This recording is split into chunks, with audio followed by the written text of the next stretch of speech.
All right, everybody, welcome back to my channel.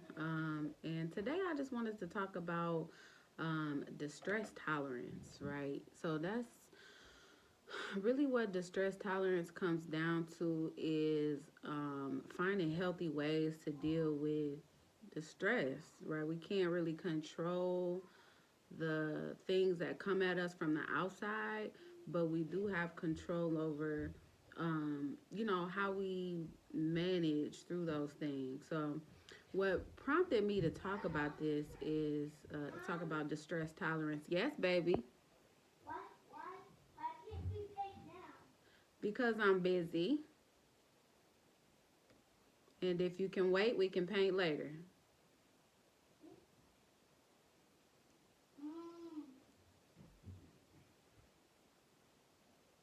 You better learn some distress tolerance.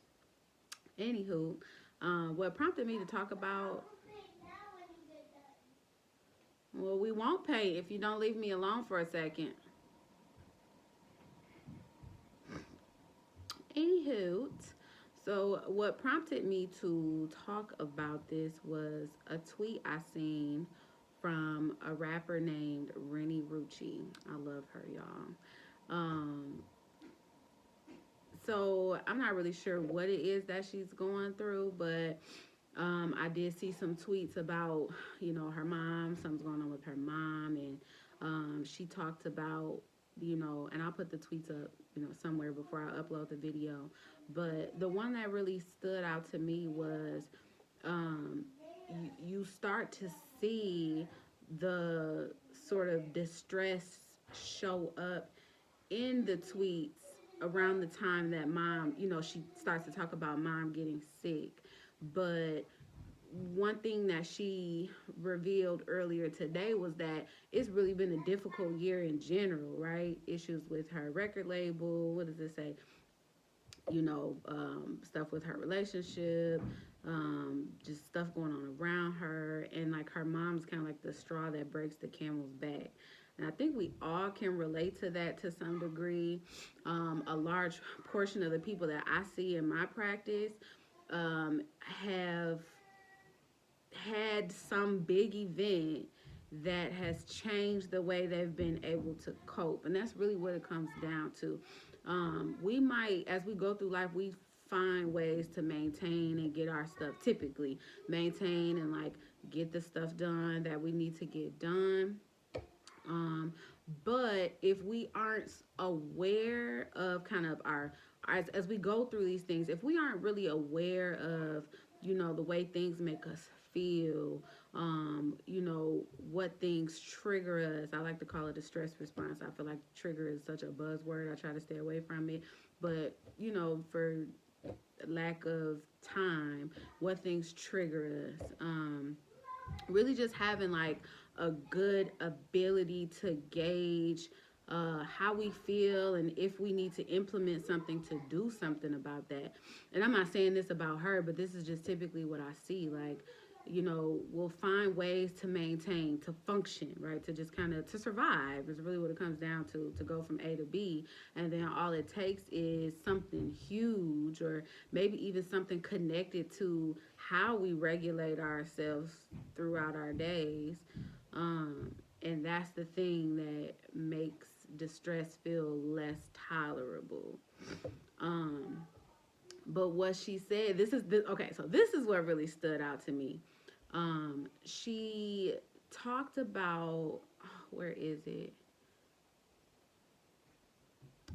She talked about so she said the situation with her mom is killing her. She just tries to work, do normal things, and it's not it. Nothing's working.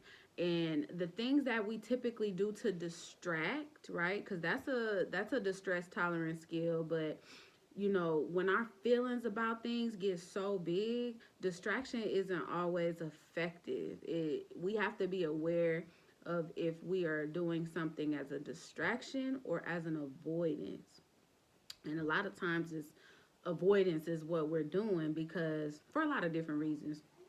But really it's because what I see most often is that sitting and accepting like the thing that we feel about the situation that we're facing is seems like such a big mountain to climb because they're big feelings and sometimes hard truths to accept, that we rather avoid it, go around it, not talk about it, distract ourselves from it, never truly identifying and accepting the way we think and feel about a situation. And that is such a pivotal part of, solid mental health, because again, we cannot control the things that distress us.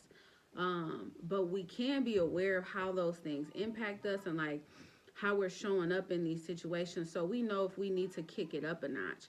And there may be a time where work and going about her normal day were effective in distracting her from the distress. That's the thing. But along comes the big giant, and those things are no longer effective. So we have to find things to, we have to be aware enough to know when we need a supplement for that.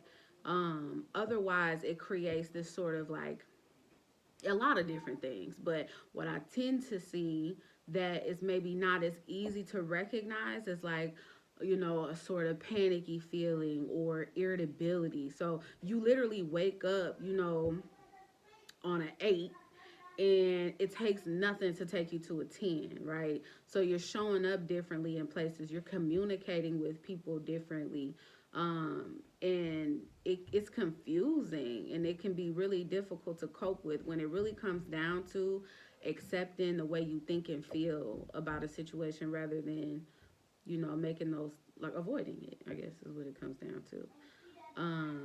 So yeah, I really wanted to just offer that, not as any professional advice, even though, I am a mental health professional, but really just to say this is what I see professionally and personally.